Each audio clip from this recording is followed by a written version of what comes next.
Então hoje nós temos um tema aqui, o Império das Trevas e o Reino do Filho.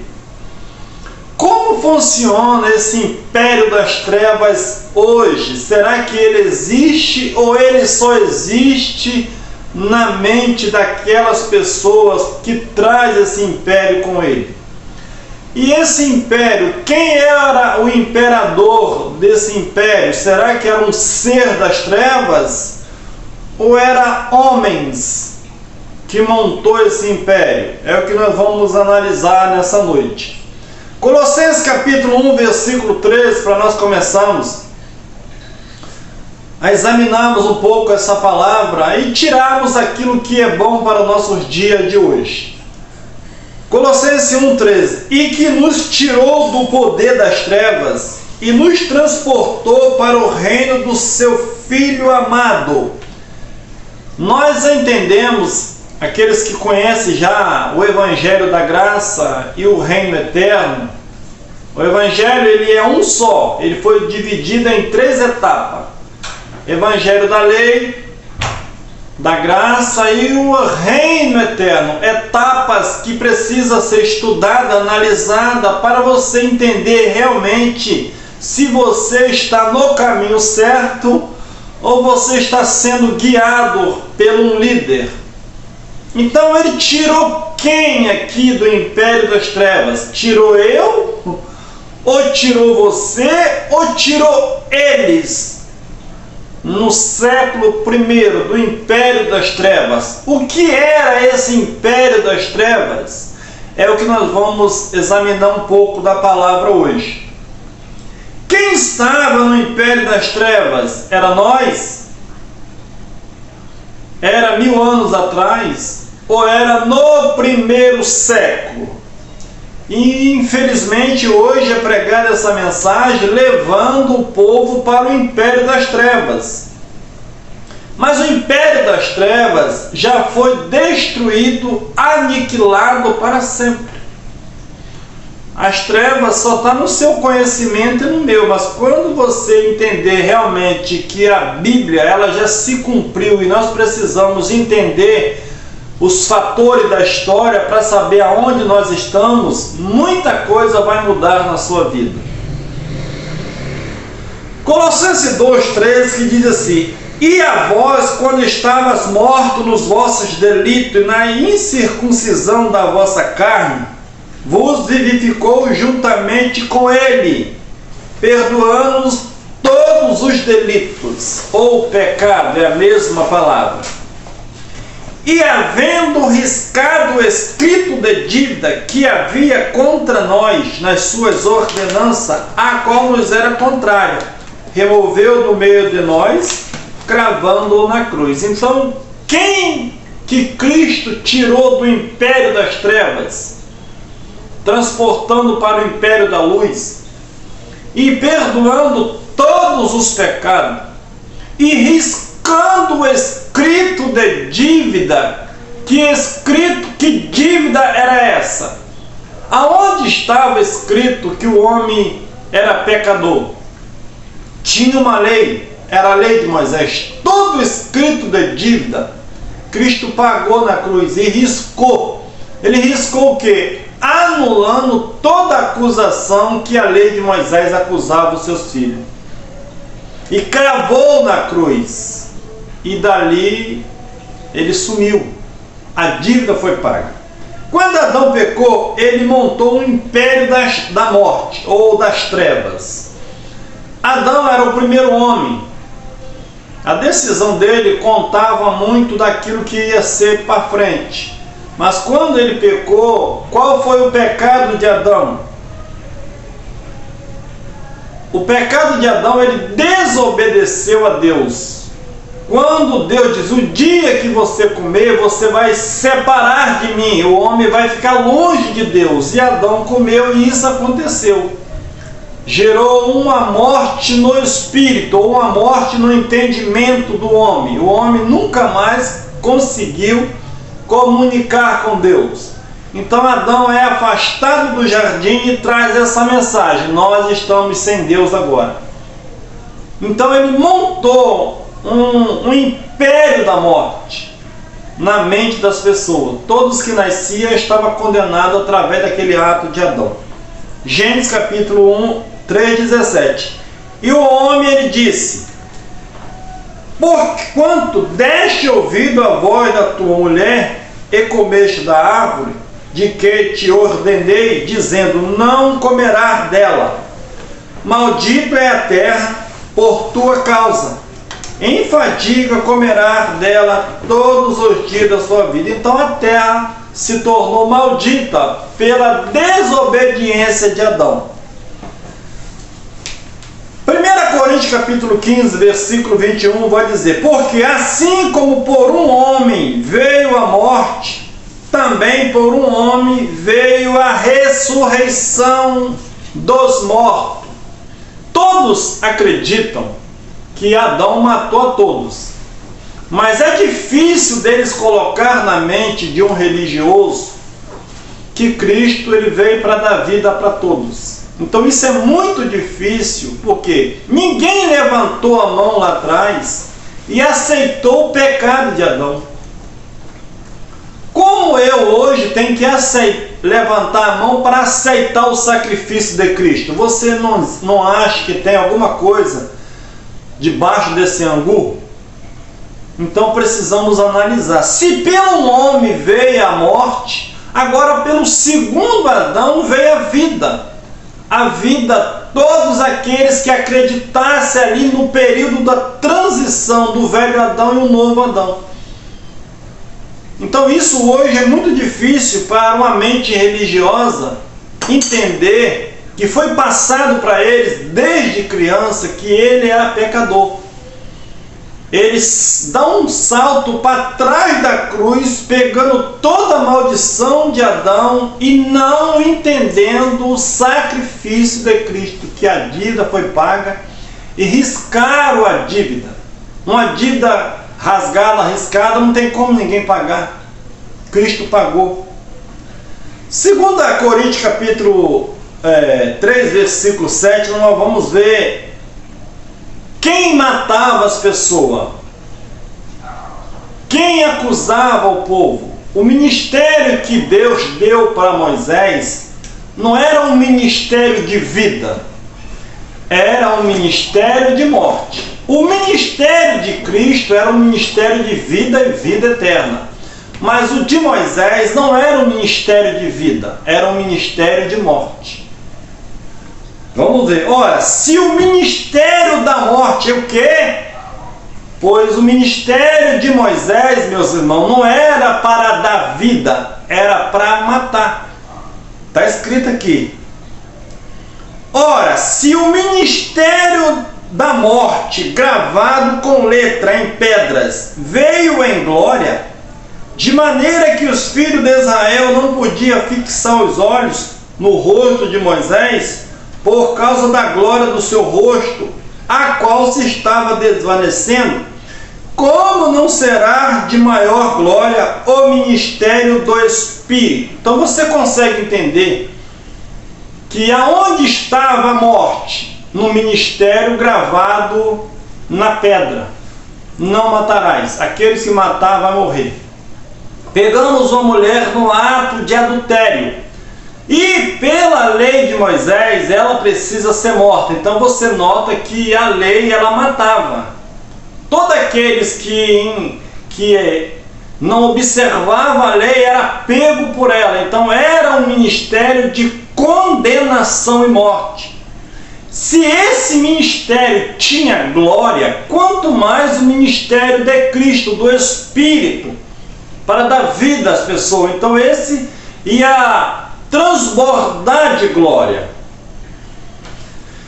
Efésios capítulo 5, versículo 8, que vai dizer assim: pois outrora eras trevas, mas agora sois luz no Senhor. Andai como filho da luz. Porque Adão construiu um ministério da morte, trevas, escuridão, sem entendimento. A palavra trevas é sem conhecimento. Adão formou um mundo sem conhecimento de Deus. até a cruz. Mas da cruz para frente veio o segundo Adão, Cristo, trazendo luz, trazendo conhecimento de Deus. Deus volta agora a restaurar todas as coisas, começando com Cristo. Efésios capítulo 2, versículo 1 diz assim: Ele vos vivificou, estando vós mortos nos vossos delitos e pecados. Quem que Cristo deu vida? Aqueles que estavam debaixo do primeiro pacto. Aqueles que estavam mortos em delitos e pecados. Mas como ele estava morto em delitos e pecados? Porque a lei acusava eles. Ninguém cumpria a lei, todos eles estavam condenados à morte. Porque a Bíblia diz que pela lei seria impossível alguém ser salvo. Então eles foram libertos da lei. Nós aqui nunca tivemos lei, irmão. Nós nunca fomos libertos de nada no mundo espiritual. Quando nós viemos ao mundo, nós já viemos do ventre livre, viemos do próprio Deus, sem condenação. Mas nós precisamos ter esse conhecimento para não termos uma mente atrofiada dizendo que nós somos pecador. Pecado e obra da carne hoje são coisas diferentes. Obras da carne você erra o alvo, você condena você mesmo diante de uma sociedade, você não vive o reino, porque o reino já foi estabelecido. E se você anda nas obras da carne, ela não te separa de Deus, mas traz dificuldade para você, para a sua família, para o seu dia a dia, e você não está reinando, porque carne e sangue não reina.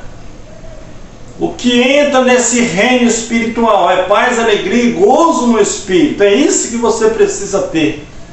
Não é uma religião e nem um quarto parede para você ser salvo. Cristo, Ele aniquilou o pecado para que todos tenham vida. Agora Ele precisa que você reine e desfrute desse reino. Versículo 2. No quais outrora andaste segundo o curso deste mundo, segundo o príncipe da potestade do ar, do espírito que agora opera nos filhos da desobediência, entre os quais todos nós também antes andávamos no desejo da nossa carne, fazendo a vontade da carne e dos pensamentos. Éramos por natureza filho da ira, como também os demais. Então Paulo está ilustrando uma história, pegando com o conceito de Adão, mostrando como o povo estava condenado à ira de Deus, debaixo de toda a condenação que a lei trazia. Era a situação deles lá, mas Cristo veio libertando eles. O que ele fez no versículo 4? Mas Deus, sendo rico em misericórdia pelo seu muito amor, com que nos amou eles lá, não quer dizer que Deus não ama a gente também hoje. Estando nós ainda mortos em nossos delitos, nos vivificou juntamente com Cristo. Pela graça sois salvos. Quem foi salvo pela graça? Eles ou foi nós? Meus irmãos, isso é um choque para hoje as pessoas que não têm esse conhecimento, porque esse conhecimento, nesse século que nós estamos vivendo, isso é um escândalo.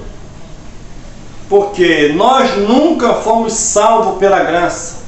Eles foram salvos pela graça. Nós nunca dependemos de uma salvação no mundo espiritual, porque nós nunca tivemos de mal com Deus. Eles estavam. Não é porque nós somos melhor do que eles, nós somos iguais, mas eles estavam em uma condições de inimigo de Deus. Quando ele veio, que fez a obra, resgatou, pagou o preço, ele fez novo todas as coisas. Você que anda praticando as obras da carne, você não está condenado diante de Deus, você está condenado nos seus atos e você vai sofrer por isso. Então você é um filho de Deus andando como filho das trevas. É pelo contrário. Pela graça sois salvo. E o que aconteceu com eles? Que eles estavam no reinado de Adão, no império das trevas. Quando eles ouviram a mensagem, souberam que o preço foi pago, o que aconteceu com aqueles que creram? Foram ressuscitados juntamente com ele, e com ele nos fez assentar nas regiões celestiais. Todos aqueles que ouviam a mensagem de Cristo, meus irmãos, eles eram ressuscitados, mas em que área? Mental, uma metanoia na mente. E então eles foram ressuscitados, saíram da posição de Adão para a posição em Cristo. Se em Adão todos morreram, agora em Cristo todos aqueles que crescem, eles ressuscitavam. Mente, acusação ia jogada por terra, e eles entenderam que Cristo era o Filho de Deus e veio resgatar eles. E aqueles que não creram em Cristo, eles foram condenados dentro daquela geração, morreram fisicamente. E quando eles ressuscitaram, no último dia, igual a Bíblia diz lá em Daniel, que Deus ressuscitaria todos nos últimos dias. Meus irmãos, espírito nunca morre e nunca vai morrer. Espírito é espírito. O que morria era carne. Afinal de contas, os inimigos foram despojados ou não? Porque se você pega Colossenses e aplica eles nos dias de hoje, você vai estar lutando contra a potestade, contra os principados, que eles já foram derrotados há mais de 2000 anos. E o pior, potestade, essa corja de inimigo, isso nunca foi demônio. Isso era autoridades, dominadores daquele século mal. Nós vamos ver aqui, Colossenses 2:13, que diz assim: e vós, quando estavas mortos nos vossos delitos passados, e na incircuncisão da vossa carne, vos vivificou juntamente com ele, perdoando-nos todos os delitos. Todos os delitos quer dizer quantos? E ele ainda diz lá em Hebreus que ele jogou no mar do esquecimento. E hoje todo mundo, olha o pecado, olha isso, olha aquilo. E aí formam umas mentes doentes do pecado que já foi cancelado, uma acusação que Deus já tirou. E o versículo 14, o que ele riscou? Qual era a dívida que aprovava que o povo estava condenado? Aonde estava escrito isso?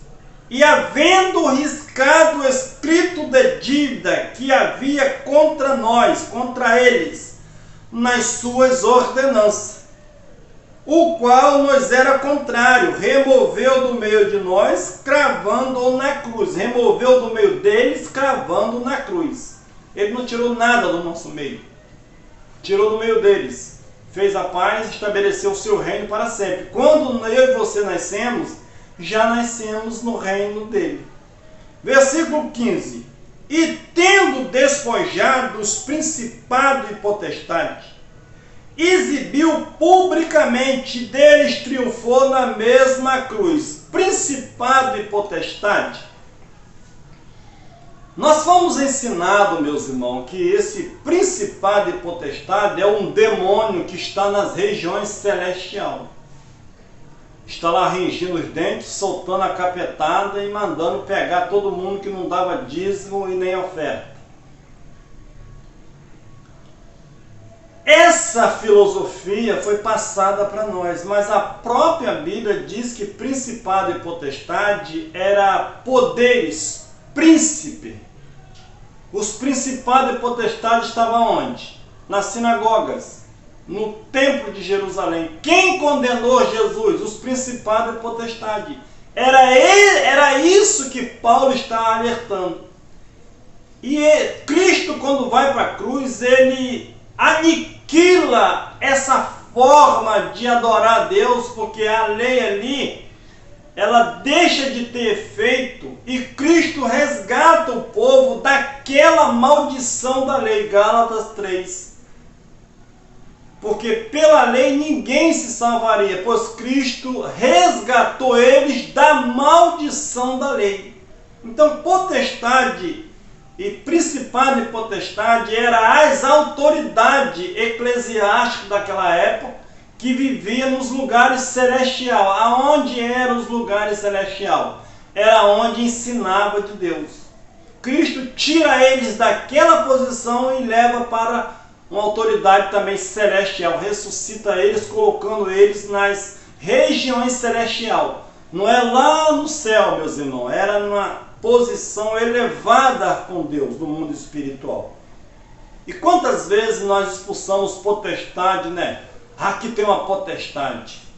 Meus irmãos, o diabo só existe na vida daqueles que acreditam nele. Eu já expulsei tanto diabo, mas aquilo era na minha mente fraca, cultura ensinada, não examinada. Desde quando me entendi por gente, aquilo teve um diabo ali. Então você deita com o diabo, levanta com o diabo, e trabalha com o diabo, e vai para a igreja com o diabo, e aí a sua vida fica endiabada. Então quando você neutraliza isso, que isso foi criado pela religião, que o diabo em si, ele nunca existiu. Isso é um adjetivo, era a palavra inimigo. Então a palavra no hebraico era adversário, traduzido para nossas línguas, inimigo, demônio. Então, quando é que o diabo vai sair da sua vida? Quando você entender que o diabo nunca existiu. Já tem 3 anos, meus irmãos, que eu não vejo capeta, não vejo diabo, não vejo nada, não vejo sombra, eu só vejo Cristo na minha vida. E olha que eu era expulsador de demônio, né, entre aspas, né? Mas o demônio já estava na minha mente, na mente das pessoas. Por que que os demônios não entram aí nessas pessoas que têm um conhecimento elevado? Tem muitas hoje instituições hoje que têm um conhecimento elevado, não falam em línguas, não roda, e você nunca vê um diabo lá dentro, porque eles têm noção que aquilo não é diabo. Aquilo é falta de conhecimento. E eles conseguem viver bem sem diabo. E eu vivi esse tempo todo expulsando e tal, vivendo via diabo, sonhava com o diabo.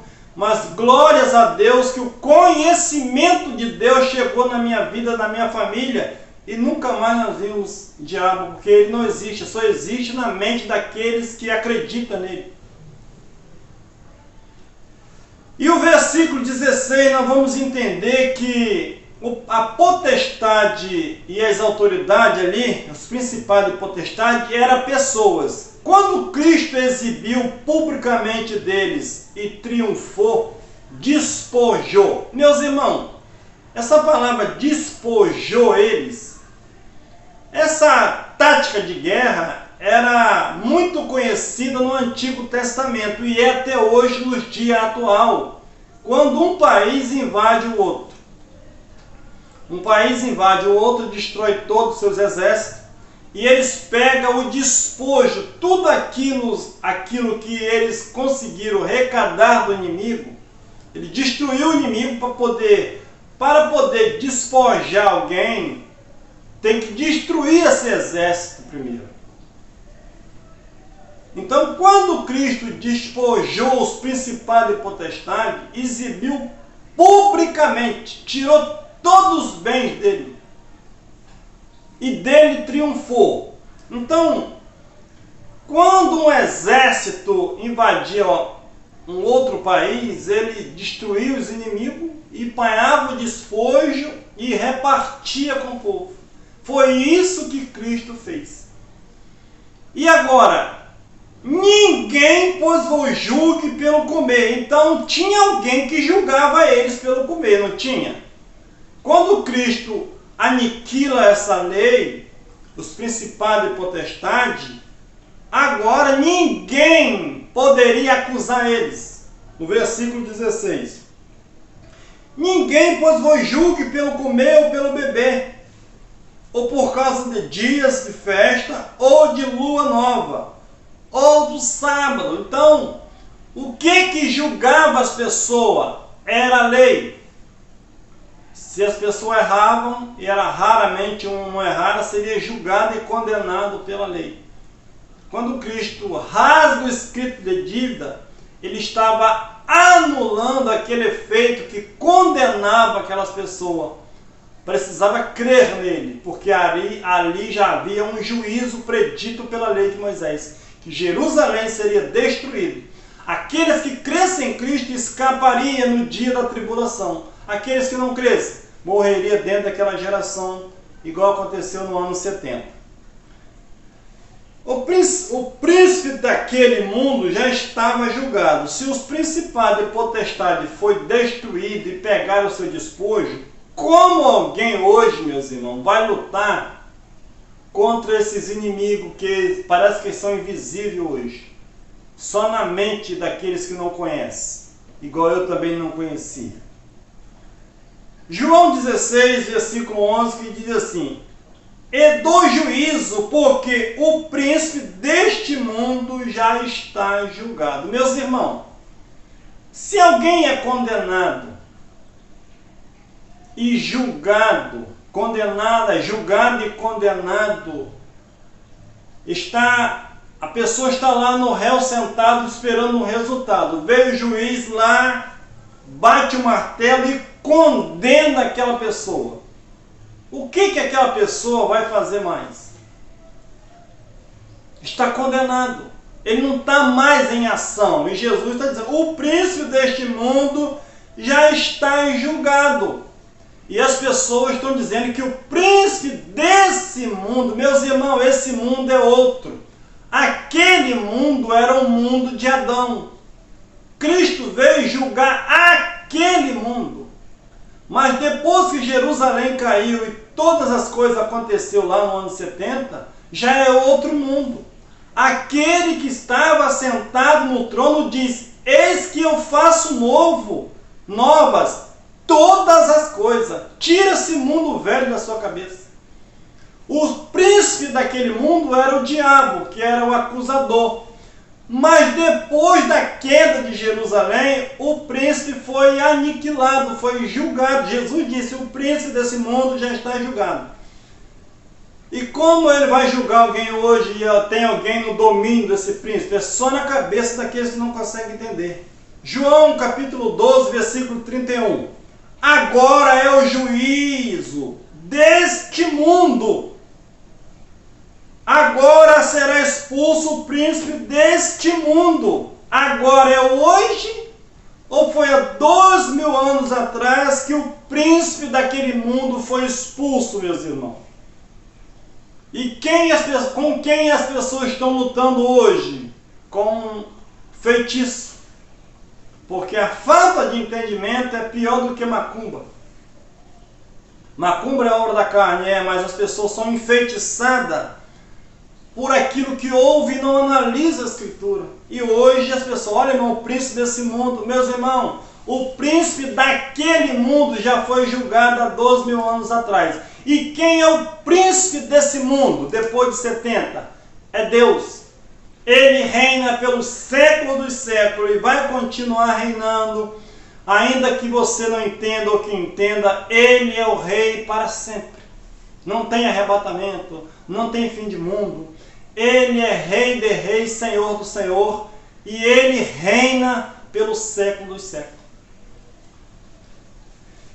Simar, eu não acredito nisso. Eu não acredito que a lei acusava ninguém. Trouxemos uma mulher no ato de adultério. E pela lei, ela tem que ser morta. Olha a lei aí. Quem acusava o povo daquela época? Nós vamos tirar a prova dos 11 aqui. João capítulo 5, versículo 45. Não penseis que eu vos hei de acusar perante o Pai. Cristo, meus irmãos, ele nunca acusou ninguém. E será que ele vai acusar hoje?